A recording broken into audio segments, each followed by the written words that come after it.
Most men want more clarity, more respect, more control over their lives, but few know how to get it. Welcome to the Bro Coach Podcast with Dennis Procopio, the founder of Man Up Life Coaching and the man behind thousands of transformed lives. Not red pill, not therapy, just the evolved man's blueprint for strength, presence, and purpose. Hey, everybody. Welcome to the Bro Coach Podcast. I am Dennis Procopio. I am the Bro Coach. I'm the owner of manuplifecoaching.com. And here on this podcast, we talk about all things male, wellness, betterment, and healthy masculinity during a time when men need love. But not that kind of love. But sometimes that kind of love. Okay, I'm here today with my co-host Charles Ledbetter. Hello, Charles. What's up, everybody? Charles is, as you may or may not know, was a student of the game who came up through Man Up Life Coaching, is now a life coach in his own right. He has his own practice, and he is also a member of the Man Up Life Coaching coaching team. Our guest today is Sean Corcoran. Sean is the owner and founder of Brownwater Basement. Primarily, I believe that he sells, I'll let him tell you about it, but his products are liquor, cigars, and probably a whole lot of cool merch. And there's a whole story about how we met, but we're going to get into it. I want to feature this guy and I want to give him a chance to shine because I met him out there in the wild. I really like the dude and I thought I'd like to just shoot the shit with him for the next hour. So without further ado, hello, Sean, and welcome. Hey, man, thanks for having me on here. Sure thing. Sean, if you just had to just come into the room like a bull and say, boom, this is who I am, and leave the mic smoking. Who are you, man? Okay, my name is Sean, and I was just a bourbon enthusiast that was just trying to figure out how to make sure that I didn't have to work myself to death till I was in my 50s. And COVID came along, and that really brought on like the big bourbon boom. Everybody was staying home depressed, so the consumption was high up. So I kind of just got into the hobby and realized really quick that I couldn't even afford it. So I was just trying to fit in, and I ended up getting in with a few other folks and learning that there's a business in whiskey. So I kind of just fell in line, learned a lot about whiskey, and ended up starting a company. And pretty much what I do is I select single barrel whiskeys from some of the top brands in whiskey. And what I do is I just bring that into my store. So pretty much is co-signing and tasting through our already established, largest brands in whiskeys inventory, and picking my favorite barrels, or the people I also bring with me our favorite barrels, and then we taste all through the day, and we'll get them bottled and released under hand selected by my business, Brownwater Basement. I get you. So you're sort of a concierge in a sense, which is that you go out there and find all the best stuff. And then when you have a discerning client who says, I'm looking for a whiskey that's the real deal, I'm looking for now a cigar that I can pair with this, you say, well, hold my bourbon, and then you go ahead and you give them some of the best that's out there without them having to spend the money and go through all of the pick-me's that really aren't as good as their advertising 100%. would claim to be. Is that what you do? Pretty much. See, the big thing in the bourbon industry, and it's kind of like other industries where it's competitive and there's resale. And I kind of like to use like the sneaker world. A lot of people follow the sneaker world, and they know like these shoes drop, people buy them and resell them online for 20 times as much money immediately. Whiskey's the same exact way. It sells out so much. It's so popular, and the bottles are so limited because barrels are so big, and it's really, and it turns a $50 bottle into a $700 bottle in seconds because of the very limited access there is to them. And it's, people fight for it, man. People fight for it. It's insane to watch what grown men do for a bottle of whiskey. They'll camp out the side of a store for 3 days. They'll pay 50 times as much, and they'll take vacation off of work and drive halfway across the United States to sit in line out of a liquor store just to get one bottle. So I mean, so Wow. I try to just figure out how to take that chase away, man, and how to make it easy for somebody to get good whiskey and not have to worry about paying more. Are they even gonna get it? You know, is this gonna be good? So it kind of takes the guessing away. So I kind of rely on how people see it. Is they see that I have a good palate. So they see if I pick the whiskey and I say this is good, that they trust me that it's good and they buy it. So That's really, like, cool, man. That's really neat, by the way. I just want to cut in for a second and say, I really like the way your head works. You you have a you're obviously a bright guy, but you have a way of communicating in um uh metaphor that works really well for marketing. Like the moment you said, like, it's like the sneaker world. I know this. I know all those sneakerheads out there. So immediately, like, I'm like, oh, I get it. So people will fight for that one pair of sneakers and they'll get into that weird bidding war. And you're doing the thing where you're saying, look, y'all don't have to do that. I got you. exactly. Exactly. The chase is over, guys. Just relax, chill out, and see. And it's pretty cool. So I try to put across. I try to do one release a month, and then I try to do squeeze another release in every 2 months. And what I try to do is I try to get a wide range of different things so it's never the same. So if you shop with me and you trust me and you're a whiskey guy and you purchase it, you could purchase every single bottle I ever release, grow a collection, and nothing's going to be the same. It's going to be different. It's going to be variety. It's going to be quality.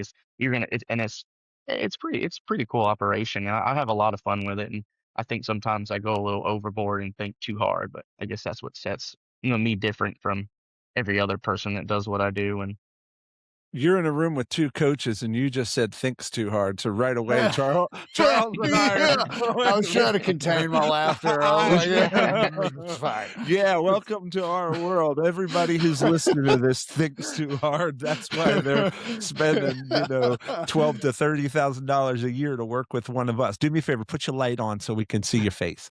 We want to see your shiny features there, but not too shiny because we're both actually sober. I mean, at least I am. Charles, did you quit drinking? I did. Yeah. All I right. quit drinking. But hey, the cigars have become a big pastime for me at this point. So I'm exploring the world of cigars like never before. So all the things that I hear you talking about with bourbon, I'm kind of learning the same in the cigar world at the moment. So I'm having fun exploring and whatnot right now. So a cigar and bourbon, man, they kind of go together. It's pretty oh cool. You really get to see the pairing if you get into it. You get to start to pull notes. You yeah, get, and like what you get, like you get like coffees and tobaccos and leathers and yeah, fruits. And you pick your morning cigar and your afternoon cigar and your evening there you go. cigar, and that's how I am. I Yeah, get the that's perfect awesome. cigar that I pair with espresso, and then I got cigars that I'll pair with whiskey. Yeah, that's very cool. Yeah, and the coffee uh notes has become particularly appealing. So there's a brand Mhm. called Drew Estate that does some really cool coffee and cream, Java kind of flavors in their cigars, man. And Dennis is off caffeine, but I'd stay high like all the time, just constantly drinking caffeine. Well, wait. I'm taking a break, but don't worry, caffeine. I didn't quit you totally. Okay, so here's the thing.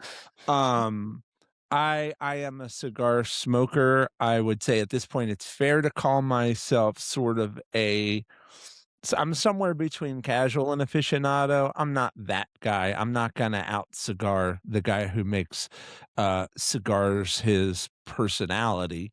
Yeah. Like his whole thing. I'm not I know that guy. I mean, they're all I've met those dudes all sitting around some of my favorite cigar lounges. That's their time to shine. But anyway, um, uh, just because I don't drink, doesn't mean I don't remember enjoying a good whiskey. And you have different types of whiskey, and my other half, and I would arguably say better half, Celia, she's German, and I'll pause there so you guys understand what that means. She can drink, and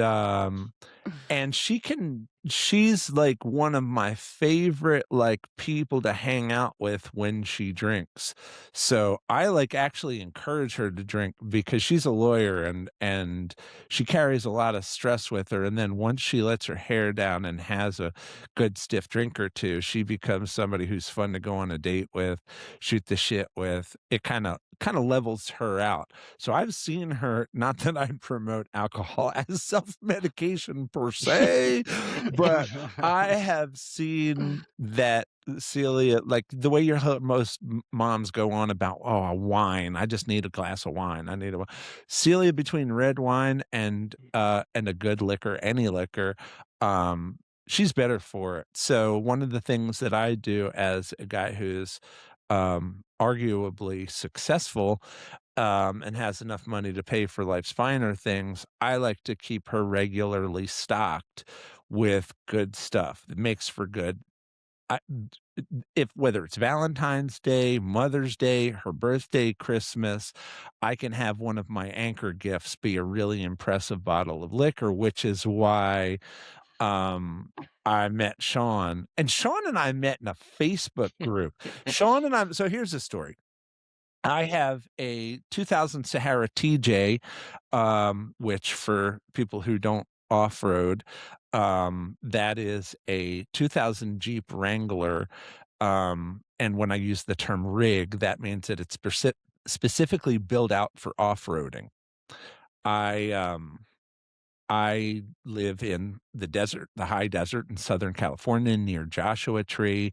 My office is in San Diego, and I go out into the desert up to Big Bear, and I ride trails on my TJ. Now, Sean and I met in a TJ group, and he also, what are you running right now? I got a 2006 TJ. Okay. What's your build roughly? 5 inches width on 35s, 488s, E-lockers, all rock chalk. Pretty much the whole suspension is all rock chalk. Mm-hmm. Okay, yeah, I'm 2000, Sahara Sport TJ. Is yours manual or automatic? Manual 4.0 Manual. with the 6-speed. That's same. So I'm a 2000 TJ, manual 5-speed with the 4.0 liter engine. I'm basically, without going too deep, nerding out on it too much.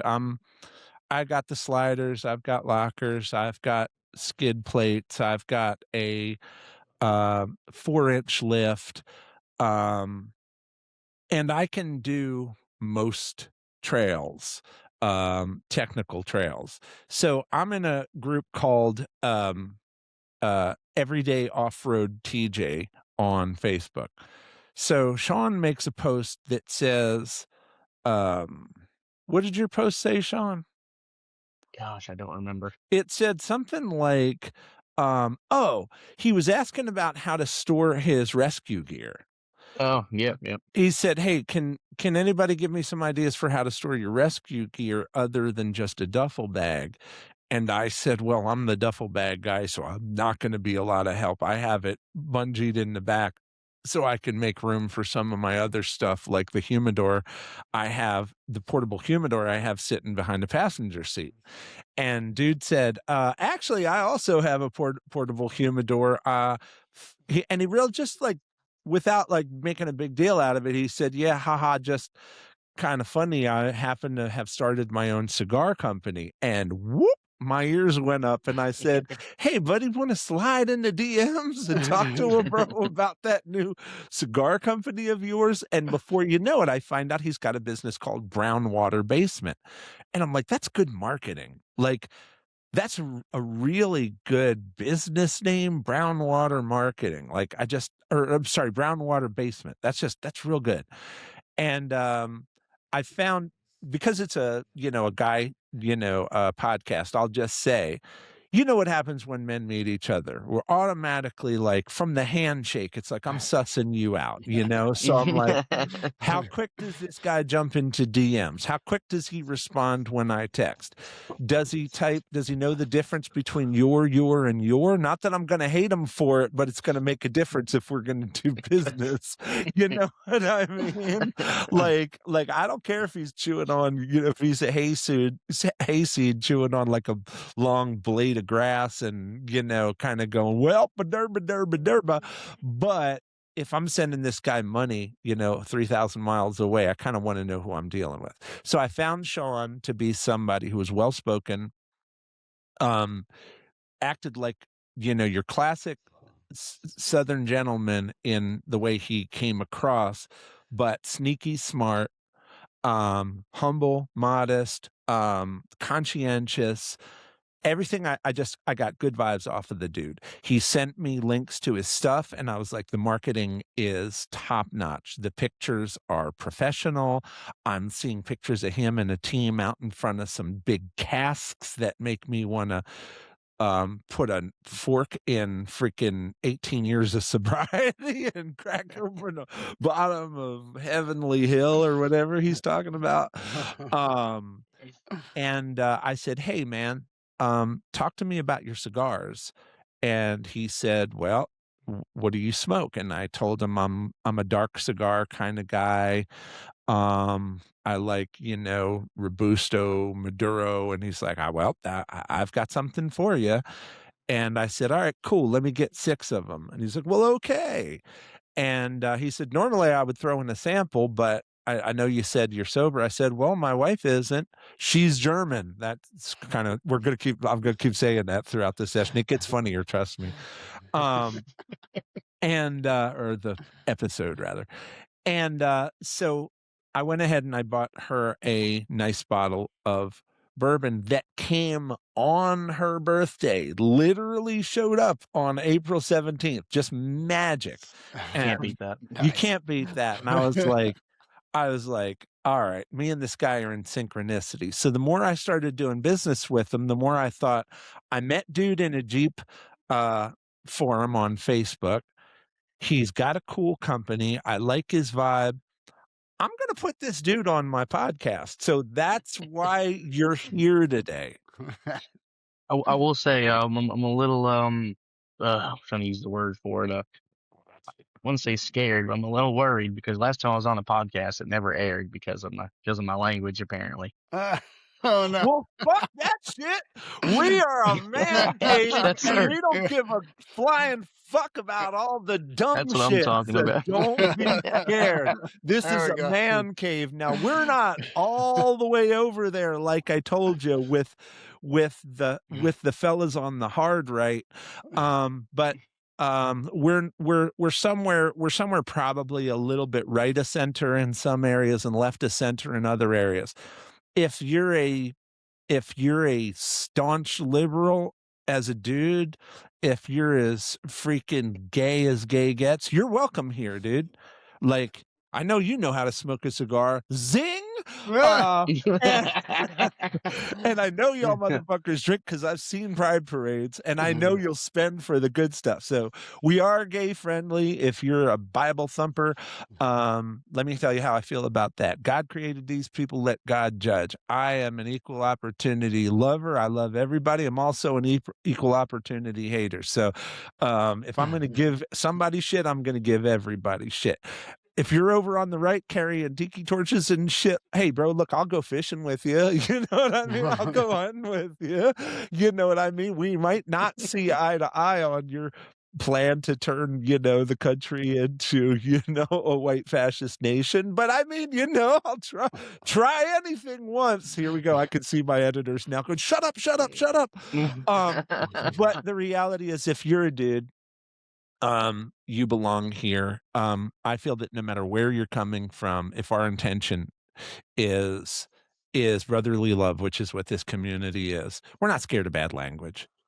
I don't care if you're Kanye making weird songs. I don't care if you're I don't care if you're a freaking dude who wears fucking eye makeup. I don't give a shit with a grinder account. I don't give a shit about all that. Just show up as a man, be cool, know what brotherly love is, and if you're into cigars and whiskey, my dude Sean's got you covered. Can I get an amen? Amen.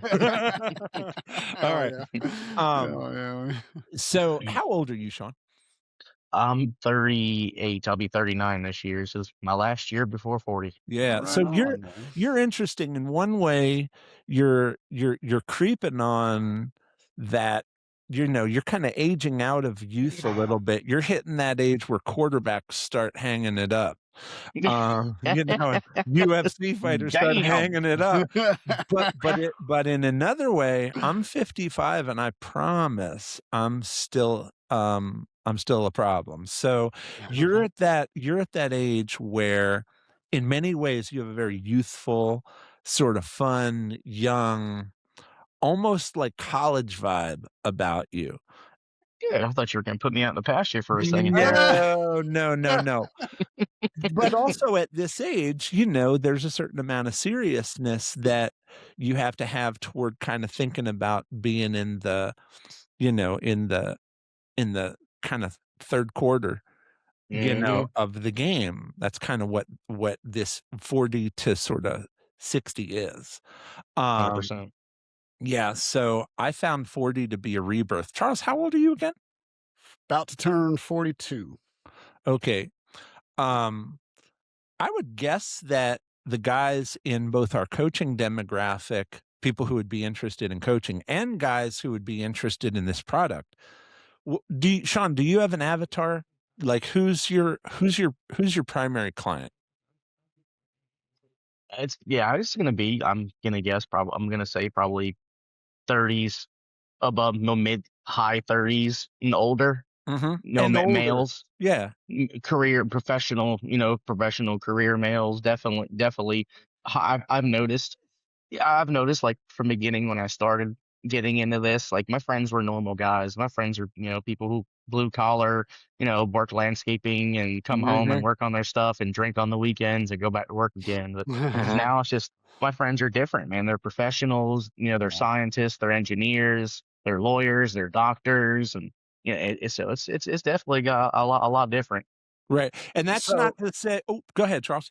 Oh, well, I was just going to reiterate that. I mean, I've noticed professionally bonding and building relationships over, for me, it's not bourbon, but over cigars has opened doors significantly, right? Like I tend to be in the professional world myself, and the type of guy who's going to smoke a cigar with you is established generally, right? They're usually a class of male who is got their shit together. They're usually moderately to even more successful in business, right? Like they're usually guys who have got families and are a little bit more senior and mature in their approach to life, period, right? Like, For is that sure. safe to say, right? Like your experience too? Yeah, I've noticed that it turned into like a different group of friends. Like, yeah, you guys can get together every weekend and hang out. It's just the group of friends that I have now. It's just, yeah, I mean, we may see each other once every 3 to 4 months. We don't get together because we all have families and lives. Yeah. One of the things I want to say, just as a caveat, if you're someone who's living a healthy lifestyle and you say, I don't drink, so I don't necessarily vibe with this whiskey product. If you know somebody who does drink responsibly, a really good gift is a really good whiskey, whether it's a whiskey, a bourbon, or a rye.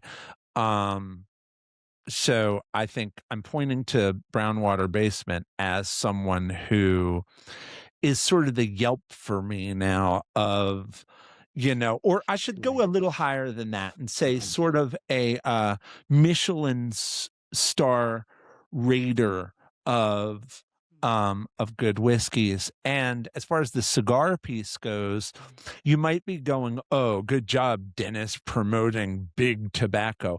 I actually don't promote big tobacco per se. Some of my favorite cigars have been boutique cigars, and I'm kind of fascinated with the history of cigars. If you actually look at the history of cigars and indigenous use of tobacco, it's rooted in some, pretty sacred practice.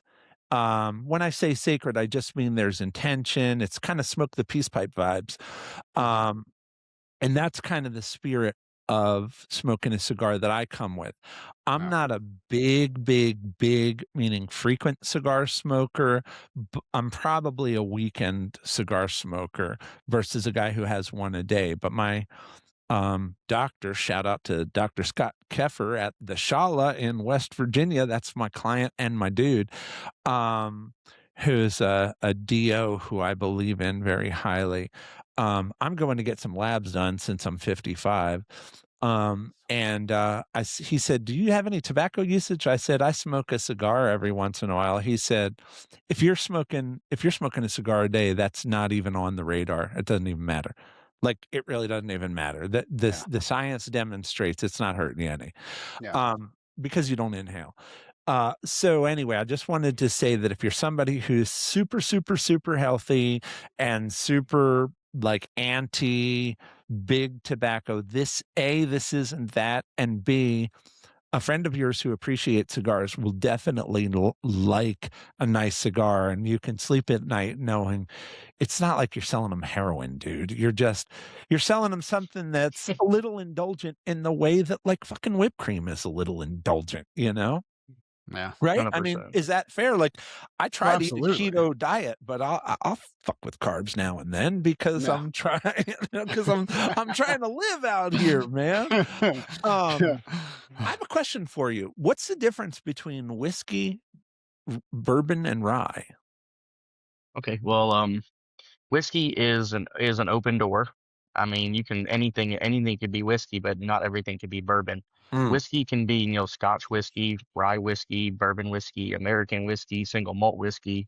But bourbon, now when you say the word bourbon has a meaning, bourbon has a rule, and that's kind of where people lean to.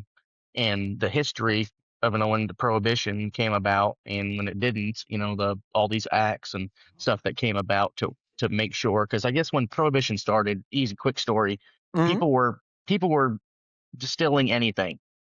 And it doesn't matter what the hell it was. They were adding stuff to it back in the early 1900s, and you don't even know what the hell you were drinking. So They're like, it this is was great for you. it was hooch. No That's what quality they were making. control, Yeah. no anything. Who knows what it was? And people were getting sick and people were dying. Oh, So shit. when they figured this out and made it all legal and stuff, they made like an act to where if something's called bourbon, it has to go by a standards. It has to be in a bonded warehouse, has to be minimum 51% corn, and it has to be age, a minimum of 4 years, and so there's quality involved. So I will tell you, like, if you see the word bourbon on a bottle, that just tells you there's better ingredients, there's a process involved, and you're getting better of quality than you're getting something that'll say American whiskey or whiskey. I mean, that's why I said you really get a loose term when you don't see bourbon whiskey or rye whiskey, Kentucky straight bourbon, bourbon whiskey. You really get misconstrued and you really almost don't know what you're getting. Hey, I really understand what you're saying there, actually, because champagne, for instance, as I'm sure you know, in courts, won the right to say if it's not from Champagne, France, then it's not technically, or it's not technically champagne. Actually, I said the French. I think I might have just said the Spanish version of that. How do you say it in French? champagne. I don't know. I'm not French. But we all know I'm trying to do France justice here, and I'm just bastardizing their language. That's what happens when you live in New Orleans, and you start saying words like Burgundy and Charters, which are streets in the French Quarter for those who don't know. But so champagne has to come from a certain region in France. Similarly, does bourbon have to originate from Kentucky? Hey man, stop spinning your wheels. If you're serious about leveling up your career, your relationships, and your mindset, it's time to man up. At Man Up Life Coaching, we cut the excuses and build discipline, confidence, and purpose. Book your free strategy session now at manuplifecoaching.com/application. Don't fill it out if you're not ready to grind, but if you are, this call could change your life. Man Up Life Coaching, elite life coaching for men by men. It doesn't. It does not. No, it does not. So it's not. That's the thing that people get misconstrued about. It does not have to be. It doesn't have to be Kentucky. It can still be bourbon whiskey and straight bourbon and be made like Alabama. There's a brand here in Alabama that's probably the biggest thing in whiskey right now, and it's Alabama bourbon. Oh, okay. Very interesting. You say here in Alabama. Charles, you're from Alabama, huh? Well, yeah, baby.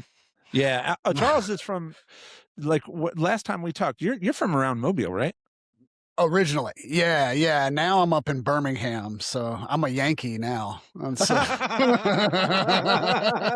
Yeah. I'm a practical city boy now, but yes, indeed. I'm as Yankee as you get, dude. For the entire time I spent in New Orleans, the only reason I was able to get by without getting the damn Yankee vibes the whole time is because in New Orleans, fun fact, what you would call the Al Smith inflection, where you say words like kern instead of coin and Earl instead of oil, and you say coffee, darling. You know, it's a coin toss whether when somebody says, "You want some coffee, darling?" whether they're a yat, which is to say, "Where yat?"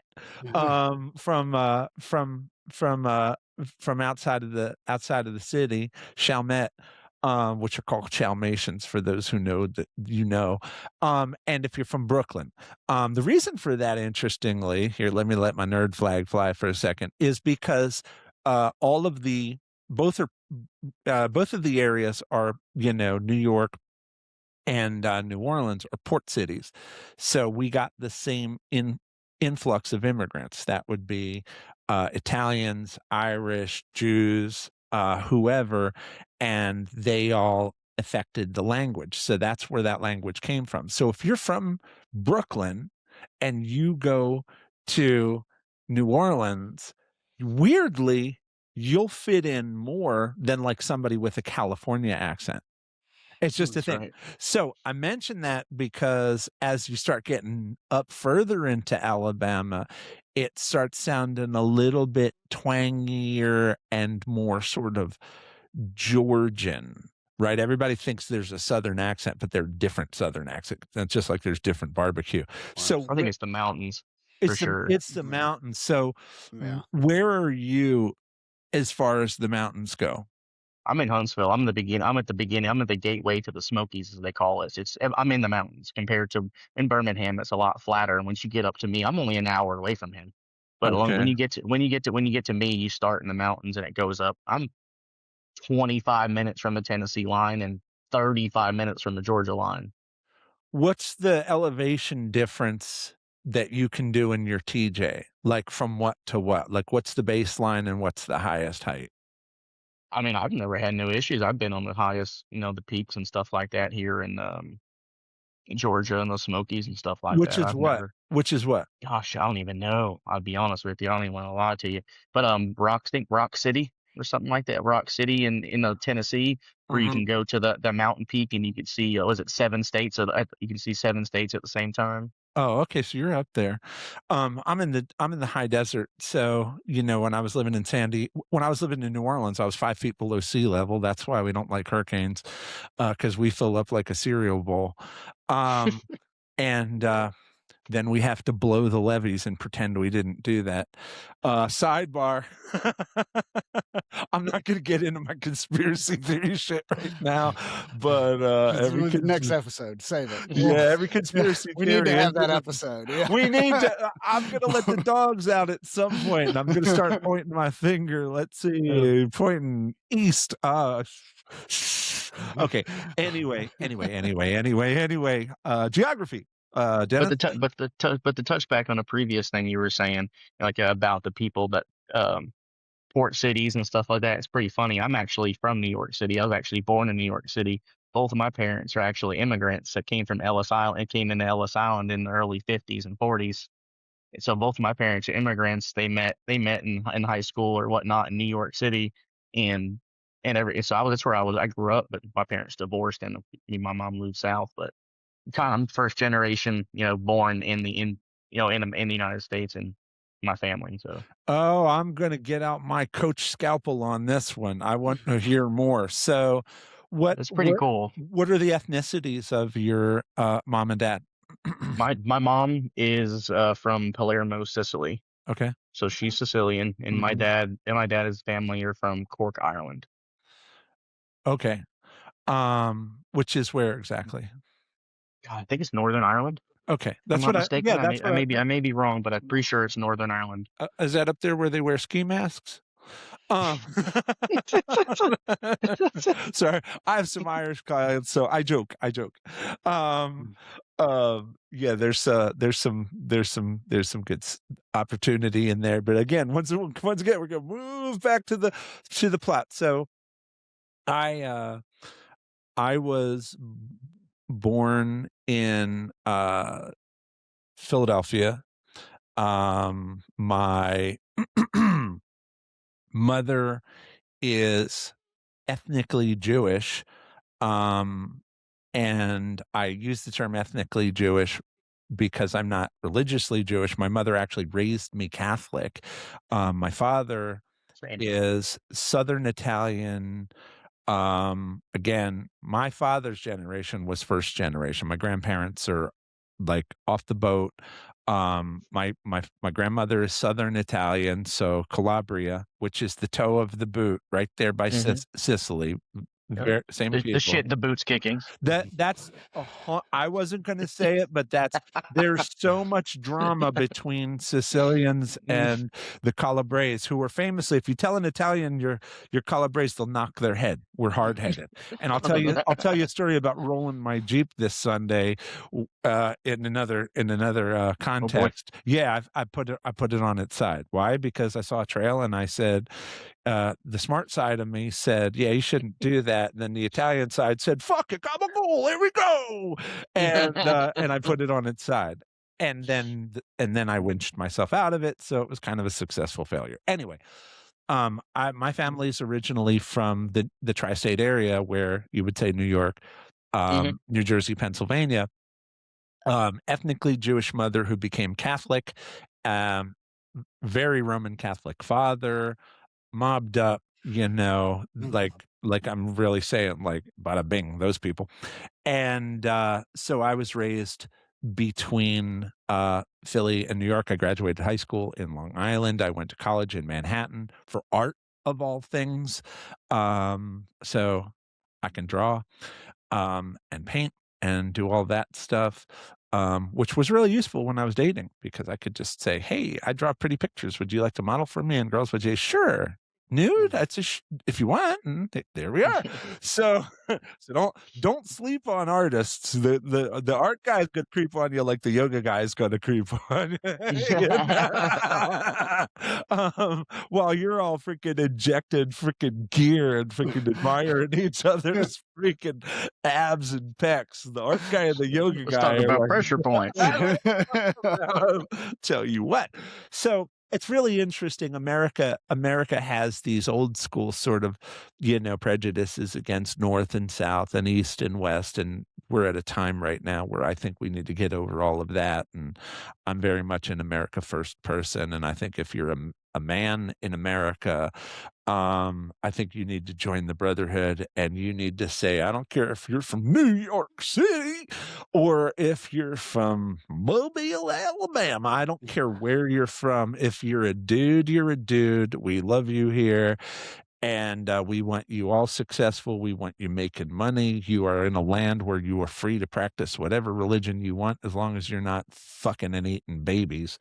And if you are, then here we come to shut you down, and we might just have a cigar in one hand and a bourbon in the other. That's right. Let me ask you, are you a father?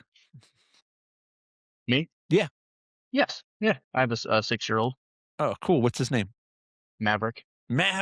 Oh man, that is a cool name. He's gonna be that dude. He's already that dude in kindergarten. I've never seen people get suspended in kindergarten before. He's already that dude. That means he's a free thinker. So good for you. Good for you. I got Maverick. Charles, do you go by Charles in your daily life, or do you have any sort of nickname? Yeah, I go by Charles mostly. Yeah. That's like me. I'm Dennis. I'm not Dan or Denny. I'm Dennis. I ask about your kid because I wonder, now I'm getting super personal here. Are you and mom still together? Different, opposite story. I got with mom when he was only 2 months old. Okay. We've been together ever since. I've been in that situation. I know that situation. You know what? You're in that color me father category there, where a biological father is one thing, but a father who actually raises a child is another thing, and they're not always the same person. 100%. So good for you, Charles. How do you relate to that dynamic? Oh, yeah. Well, I mean, honestly, I've had fathers throughout my whole life who were more of a father to me than my real father was, unfortunately. My father was the best man he could be, but he died an alcoholic death pretty early in my life, right? And left a hole, right? So sometimes men have to step in and fill that role, and honestly, that's what this whole business, this whole life coach, this whole bro coach thing is about, is that men more than ever need good men to step in and lead and show them the way, and teach them how to do life. Like Dennis was already touching on it. We're at this point where if we don't have people step into that father kind of role, right, in our lives, man, we'll lose this country, and we'll lose the whole damn world. For sure. To dark forces. Like we need men, and we need the older, wiser men to step and fill the role and teach boys how to go through a rite of passage and how to behave honorably and truthfully to themselves, right? So I will say I was definitely raised by my environment. Yeah. How do you mean? And everybody in it. I was raised by the environment that I grew up in, and the people that were in it. They were the parents, guidance, other people, my friends' parents, neighbors and community. The guy at the store slap you in the face when you steal something. Just raised by a community more or less than parents. Where was that community predominantly? Florida. I moved from New York to Florida when I was 9. Where in Florida? My parents divorced. Where in Florida? Actually, Gainesville. Oh yeah, I know where Gainesville is. So how did you end up coming up to Bamalam? Actually, I haven't been here about, I think, almost 6 years now. I transferred here for work in my job that I was doing at the time, my career that I was in. Which was what? I was doing lineman work. Oh, okay. For communications. Okay. Like new construction work, and then I got into work for an actual cable company and started doing like installations and trouble calls and repairing lines and stuff outside. Yeah, so I've been through a couple of hurricanes, so I like you guys. I used to do all the hurricane work, and it was great money. Yeah, I bet. No, I like you guys. So So I wanted to circle back to something you said earlier. I noticed that you did something that I have a tendency to do if I'm not careful. I wasn't born with a silver spoon. I was kind of born more on the blue collar side of things. And if you've got a cold, you just put some tissues and some Hall's mentholyptus in your pocket and you go to school. And if somebody else catches it, good. As Jocko Willink might say, Fuck 'em. because it's herd immunity. Now everybody got it. It moved through and we're done. That's right. You're welcome. Yeah, right. Exactly. And so I have a tendency, now that I am somebody who's successful and because I have a little bit of education, I'm finding myself, as an artist, I found myself selling to people with a lot of money. And I was having to sort of fake my way around the pinky up crowd. I mean, blue buds and highborns and royals who were like, obviously spoke a different language. Like I'll go out to eat with my wife and she'll tell me, if, put your fork on the plate and then put your knife facing your fork, and that's how they'll know to take your plate. And I'm like, okay. She's like, that's one of those things that's just a tell. Like if you know it, you know it. And if you don't, you don't. Little stuff like that. Whereas I thought I was fancy because I was putting a napkin on my lap. You know?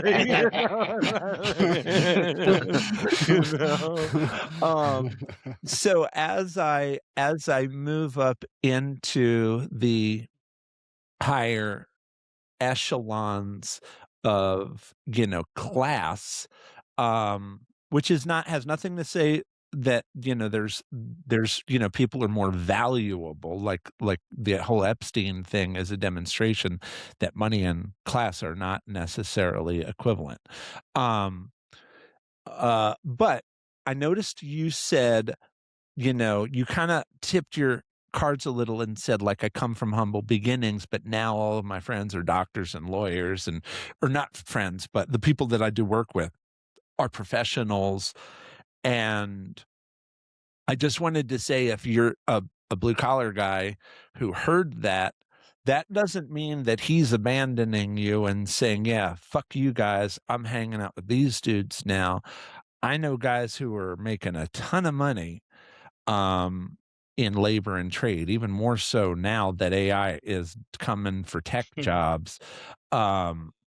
So if you're a blue collar guy who's, driving a $120,000 truck because you're making money out there with plumbing or roofing or anything else, I just want to make sure you understand this bourbon, these cigars, or this whiskey, these cigars, and this entire culture is for you too. We don't 100%. Oh, 100%. We're not hating on the bros whose shoulders we're standing on to keep this country up.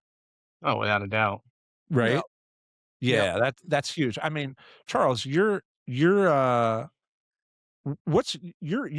kind of killing it right now in property management, aren't you? Doing all right. Yeah. I mean, I'm not trying to, like, hey, dude, my government's listening here. I'm doing okay. I'm doing okay. Not doing that good. Wink. You sure you're not ethnically Jewish, bro? Ask a They have to empty the change jar in a while. Let me tell you what.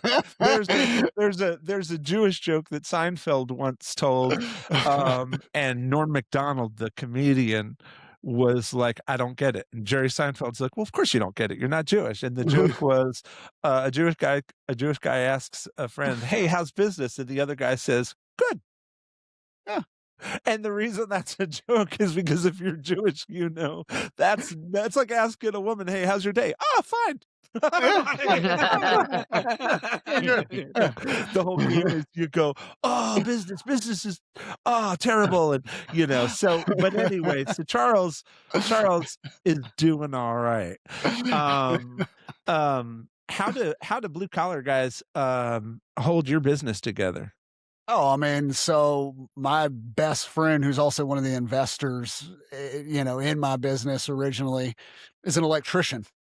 One of the commonalities that we have is he smokes way more cigars than I do, and he's just a good old boy from Vance, Alabama, right? No education, and he's got a more colorful past than I even have, right? I mean, he's got jail and prison and all the stuff, right? So like, but he's also moved to a point in his life where he's got a wife and children and behaves as a professional, but still on the weekend, he's going to be out having a cigar or hunting for arrowheads with his whole family, like out in the woods. Like that's their favorite, thing to do, or going traveling around the US and exploring haunted houses. Like he's just a regular old dude, man. And that's my whole company has been built by having relationships with those types of men. That's like, awesome. So I guess what we're saying is, I got we got 3 different guys in this room, right? We got a Jewish Italian from Philly, New York, New Jersey, who went to, grew up poor and eventually went to school on an art scholarship, and somehow along the way ended up becoming a life coach for men in Southern California. We've got a 39-year-old guy with a Sicilian-Irish Ellis Island story, who was born in New York City and ended up coming down to Florida and then up to Alabama and starting a company that Brownwater Basement, that really plays to a kind of a throwback sort of good old boy prohibition days, kind of jam. And then we've got Charles Ledbetter, who, like myself, has some skeletons in his closet from his bad boy days, throwing up gang signs and doing bad boy stuff out there, running wild with alcohol, drugs, and women. And they're with you, brother. Yeah, well, right. And I've peeped that, but I didn't necessarily want to out you. That's your story to tell. But so Charles comes from originally Mobile, Alabama, and is now, where do you live, Charles? Birmingham. In Birmingham. He's said that like 3 times. This is why they say men don't listen. Women are like, oh my God, he said it like 3 times. You're just talking. Why don't you listen? Because I'm the host. God damn it. It's my job. But I love how I'm having a fight with a chick who's not even here. But we love women at Man Up Life Coaching, by the way. Tell us about your wife, Sean. Are you in a good relationship? Yeah, heck yeah. Actually, I think, yeah, you said my wife, right? Is that what you said? Just making sure. Yeah. Okay. I didn't know if you said life or wife. I didn't want to No, start rambling wife. No, on. I'm a life coach, not a wife coach. That's not a thing. Yeah. What's your relationship like? Now I'm gonna get my Dr. Phil turtleneck out. Hold on. Oh, we're good. I mean, like, I've been together for like about 6 years, and I met her when I'm about 6 or 7 months into my Alabama move, and we've been together ever since. I think she's never left my house. Oh, that's But nice. we got a good relationship I say going the on same there. thing about my wife. She came over one night and she just never left. Never left. After that, it was like, all right, I guess we should just get married Yeah. at this point. Yeah. It's pretty cool. It's definitely like having it's definitely a female best friend, which I've never had before. I've never been a person for long relationships, and she definitely is the longest person I've ever been committed to. So definitely a life change, and it's all different for me. Every single day is a don't know the right answer to how to take care of anything. Just kind of wing it. Yeah, no, I understand that. Well, again, careful, because you're in a room with life coaches here. So every time you say something like that, my ears are perking up and going, "Hey, I have a solution for that problem." I want to make it clear that if any person is listening to this who is literally afraid that this is this, predatory, this is why women choose the bear, super male, like in every toxic way, sort of, clan meeting or whatever the hell you could imagine happens when three guys who like Jeeps, cigars, and good liquor. That's not what this is. I just listened to a guy say, hey, I come from a kind of a rough past. I'm bootstrapping a business and faking it till I make it. I have a 6-month-old wife, not month-old wife. That's a different thing. And we're back. No, So I told you that in confidentiality. Nice. something adrenochrome. No, I Charles, we're gonna have to do it. We're gonna have to do it. Camera's rolling. Shut up, Dennis. But no, here's a guy who has a 6 who has a 6-year relationship with a woman who is apparently his first long-term relationship, like for reals. His first friend who is a woman, and I can read the room real well, and I know that she's a big part of your power and your come up. Is that right? 100%. I've always had the need for survival. And it's always been, ever since I was a kid, it's always been survival.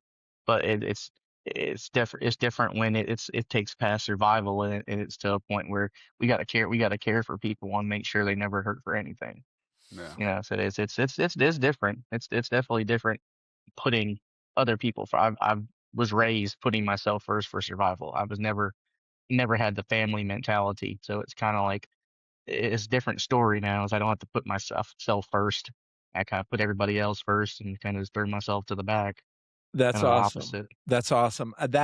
That's what's up. I'm gonna, without trying to throw you under the bus in any way, I'm just gonna ask an above board question. Would you call yourself, were you raised with were you raised with religion? And if so, do you consider yourself religious, or do you consider yourself more spiritual than religious, or do you consider yourself more philosophical than spiritual or religious? I was raised religious. I spent like probably my first 8 Christmases watching Jesus come back alive in the St. Patrick's Cathedral in New York City. So, I definitely grew up Roman Catholic. My mom used to turn the cross and Mother Mary upside down in the house when she was having bad days, and it was a whole deal. But I didn't. You got out of it. I think once my parents divorced and we lost that whole family structure, and just religion just went down the drain and didn't exist. I can definitely say I'm more spiritual than anything. I definitely believe the higher power. Definitely believe you get in what you get out and stuff like that. And that's pretty much really about it. Copy. There are people who are in my organization who are religious legalists. That means to say, some of them are Church of Latter-day Saints, and they believe that the dogma of that religion to the letter of the law. There are people who are Catholic who believe that religion to the letter of the law. I have Orthodox Jews who believe that religion to the letter of the law. Muslims, including one of my coaches, the illustrious Faisal Amin Sheikh, who is in Bahrain and was Charles's coach through Man Up Life Coaching. Beautiful human being. He believes his religion to the letter of the law. And a really interesting thing about the Man Up Life Coaching culture is, if we focus on the dogma, we understand why people go to war over religious discrepancies. But if we focus on the spiritual commonality, which is love God, love your brother, somehow we're just like this. We're a bunch of dudes hanging out that know the difference between right and wrong, and we make good husbands, we make good fathers, and we make good masculine role models. And I think that's how I raised myself on religion. I've always raised myself. You do people right, people are going to do you right. You put into this life something good, you're going to get something good back out of it. I kind of the karma. I think really karma has been my biggest religion. If through my life, I was told myself, I'm like, man, you do this, you're going to pay for it. If you do this, you're going to pay for it. Choose your actions. It's pretty sophisticated. And again, it does sound like somebody who might have earned some understanding. You might have opened some, achievement awards out there in survival mode. That's the kind of wisdom that just comes with kind of coming to the crossroads a little bit. You could say I read a Bible alone in a room by myself with no windows. Yeah, I've been there, done that. We like I've only read the Bible when there's nothing else there but it. Yeah. Well, and I don't think there's no loss on the irony that we are three guys with colored checkered past who have a woman in our life who we adore, who has allowed us to reach a place of happiness and peace and thriving in our life that we never have before. We all have a relationship with some higher power, God, at the center of all of it. And we're all trying to give back to a son, a brother in some way, right? Like you can't ignore what's working. We're three perfect examples of that, right? And I know we're about to run out of time, but it's like at Bro Coach and at Man Up Life Coaching, that's the core of it, man. There are things that work, and there's a whole bunch of men and children and boys who are running around living lives in things that have just never served them. And they need something that works, and you can find that around these kind of men. Amen. So Sean, you're a cool dude. I'd spend, an hour a week talking to you. See what I did there? But listen, man, I want you to consider yourself family. I met you in a TJ group on Facebook. I bought some of your products. I like the cigars. Celia likes the whiskey. I am going to be a loyal customer. I give you my word, and my word is my bond, and you know what that means. I have you here because I believe in you. I want your business to thrive. And of course, as you're selling, I trust you to teach everybody, drink responsibly. This is to be, 100%. this is a beverage to be enjoyed, not abused. We don't want you in a room with no windows reading your Bible. We want you on your porch with your banjo or in your penthouse overlooking New York City, or, if you're like my wife and you're, German, we want you to enjoy your liquor. So, Sean, what was your experience on the podcast today as I close this out? You walked into this with no effing idea what this was going to be. No, I didn't. And at all. real talk, like from the heart, like speak with your chest. What do you perceive this to have been? I didn't, like I said, I was a little nervous. I really didn't know where it was gonna go. I wasn't ready. Honestly, I really wasn't ready to ramble on and make it like about me and my business to where I was advertising anything. I was going into it, knowing you were a bro coach, and I knew maybe we'll just sit down and have conversations at men. And I will say, I mean, right away, I more felt at home than anything. I kind of felt like we've talked before, so it's kind of like, hey, we just sitting here having a conversation more than anything. And so it actually turned out a lot better than it was. I thought you were just, being a great guy and just really wanted me to come on and advertise, just to say, hey, man, you were really cool to me. I'm going to give you a platform to advertise on. But it was a lot more than that. And is that more valuable to you, or are you coming 100%? Oh, 100%. It was definitely more valuable, dude. I mean, the conversation, when three men, three totally different, backgrounds can have a good conversation.